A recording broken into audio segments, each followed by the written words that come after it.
ինչ հավես է, որ զգում եմ ոնց եք նեղվել նախկիների հետ ասոցացվելու։ Գիտեք, երբ են մարդիկ նեղվում, երբ որ կոնկրետ ցավոտ տեղին եք դիպչում։ Սա մեկընդմիշտ փաստ է, եւ այո, ձեր ելույթը ինձ խոսելու ավելի մեծ առիթ է տալիս, միջև իմ բուն ելույթին անցնելը, պետք է ասեմ, որ խոսում եք մարզպետը PR-վում էր, այդ նույն կոմբայնը աչքից դեմով անցավ ոնց էր PR-վում, կամ ընտրակաշարքի մասին խոսալ, ասում եք լավ է դպրոցը սարքվում, լավ է, այո, որ դպրոցը սարքվում, լավ է ասֆալտ է, լավ է թոշակ է բարձրանում, լավ է առողջությունն է ապահովում, ու դա լավ չէ, նորմալ է, այդ նշանակում է իշխանությունը աշխատում է, որևէ տեղ կարող է մի փոքր խնդիրներ լինի, իսկ մենք դա արձանագրել ենք, բայց այս պահին փաստում ենք մենք եւ դուք, որ իշխանությունը աշխատում է, իսկ թե դուք ոնց եք ձեր ցուցակը կազմել, արդեն ակնհայտ է, թե յուրաքանչյուրդ ինչքան հնարավոր է պաթետիկ ելույթ ունենաք, անկախ ամեն ինչից տակը փաստ կա, չկա, պաթոսը տեղն է, վсё, դուք պատգամավոր եք, էլ հարց չկա, էսա։ Շնորհակալություն, բացահայտվեց այսօր իմ համար որոշ հարցերի պատասխաններ, իսկ հիմա հարգելի գործընկերներ, սիրելի հայրենակիցներ, անցնեմ իմ հիմնական ելույթին։ Ես ուզում եմ կոնկրետ իմ հայրենակիցների հետ զրույցս ինչ որ առավոտվանից սկսել եմ շարունակեմ, որովհետեւ մեր հայրենակիցները հստակ պատկերացնեն, թե մեր նիստերը ինչի են այսքան երկար ձգվում եւ ինչու չի ավարտվում այս գործընթացը։ Նախ սիրելի հայրենակիցներ, սա մեր աշխատանքն է եւ մենք շատ լուրջ ենք վերաբերվում մեր աշխատանքին եւ այո, մենք պետք է շատ ուշադրությամբ եւ մեծ վերլուծությունների արդյունքում, քննարկումների հարց ու պատասխանի արդյունքում ընտրենք յուրաքանչյուր հանձնաժողովի նախագահի տեխնացուին եւ բնականաբար համաձայն եմ, որ յուրաքանչյուր տեխնացուի պետք է բացել, հարցեր տալ, ելույթներ ունենալ, որովհետեւ մեր հայրենակիցները տեսնեն, թե այս կամ այն տեխնացու ինչ սկզբունքով է ընտրվում։ Եվ մենք այս առումով ընդհանրապես որևէ խնդիր չունենք, պարոն Կարապետյան, երեք որ փորձում էիք ասել, թե գուցե եւ մենք խորշենք, այսպես ասած, այդպիսի քննարկումներից, բնավ նման տպավորություն թող չստեղծվի, սա հաշվետվողականություն է նաեւ մեր հայրենակիցների հանդեպ, որովհետեւ մեր հայրենակիցները որովհետեւ այստեղից հստակ պատկերացնեն, թե որ տեխնացուն ինչի համար չի ընտրվել կամ ինչի համար է ընտրվել, որովհետեւ այստեղից դուրս գալուց եւ նաեւ դուք էլ կստանաք բավականին չափ հաղորդագրություններ, մեկնաբանություններ, SMS-ներ, թե ինչու ընտրվեց այս տեխնացուն կամ ինչու չընտրվեց այս տեխնացուն։ Բնականաբար նաև ձեզ մոտ գուցե ձեր ընտրողները հարցեր բարձրացնեն, թե օրինակ իշխանական տեխնացուներից մարդիկ, որոնք որ հավուր պատշաճին ներկայացվել են, ինչու օրինակ դուք չեք ընտրել որպես հարկն է, մենք օրինակ մեր չընտրելու դեպքում բացատրությունները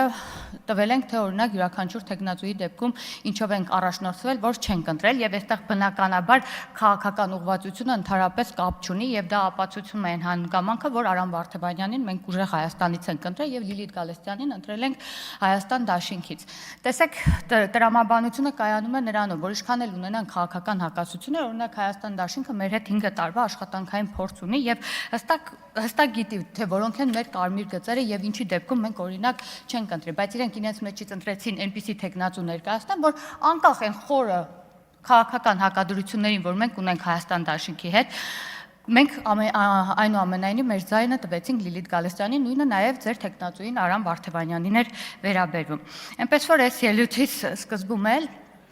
ես ասեմ, ինչպես որ նշեցի, արդեն տեսագրությունով հարցում եմ արել մեր հայրենակիցների շրջանում, օրինակ, թե ինչպես մեր հայրենակիցները կվերաբերվեն Լիանա Մանուկյանի տեխնացությանը։ Կարող եք դուք իմ էջում էլ ստուգեք, կտեսնեք, որ ընդհանուր առմամբ այսպիսի մի հարցադրում է գնում, թե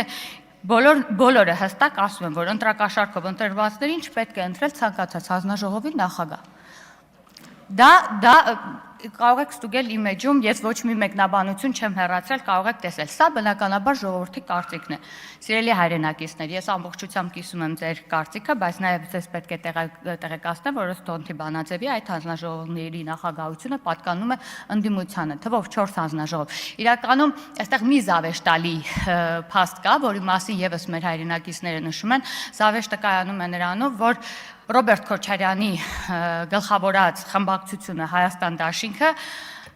դաշինքին է պատկանում մարդու իրավունքների հանձնաժողովը, ասենք նույն նախադասության մեջ մարդու իրավունքներ ու Ռոբերտ Քոչարյան ընդհանրապես չեն տեղավորվում։ Նույն տրամաբանության Եվրոինտեգրում եւ Ուժեղ Հայաստան նույն նախադասության մեջ չեն տեղավորվում։ Բայց այստեղ ելույթներից մեկին էլ պետք է անդրադառնամ անպայման, սիրելի հայրենակիցներ, հարգելի գործընկերներ, Այստեղ ելույթներից մեկի ժամանակ, այսինքն բազմիցս որերորդ անգամ եմ նկատում, որ Ուժեղ Հայաստան խմբակցության պատգամավորներից մեկը անդադ ելույթ ունենալուց սկզբից նշում է արժանապատիվ հայրենակիցներ։ Սկզբից մտածում էի, դե նորմալ է, Հայաստանի Հանրապետությանը բարդ քաղաքացիներ, Հայաստանի Հանրապետության արժանապատիվ քաղաքացիներ, բայց դա հետո հասկացա, թե միտումը որն է այս մեկնաբանությամբ, եւ ես ուզում եմ հարցով դիմել Տիկին Ղահրամանյանին։ Ես ճիշտ հասկացա, Տիկին Ղահրամանյան, երբ որ դուք ընդհանուր ընդդիմության ստացած այդ 600,000 ձայնը տված ընդհանուր ընդդիմությանը կապ չունի Արամ Սարգսյանի կուսակցության են տվել, Հայաստան դաշինքին են տվել, ԲՀԿ-ին, բոլորը վերագրելով ձեզ, այդ անձանց անվանում եք արժանապատիվ, իսկ 730,000 Հայաստանի Հանրապետության քաղաքացին, որ ընտրել է քաղաքացիական պայմանագիր կուսակցության, անարժանապատիվ։ Այստեղ է մեր եւ ձեր տարբերությունը, որ 2018 թվականից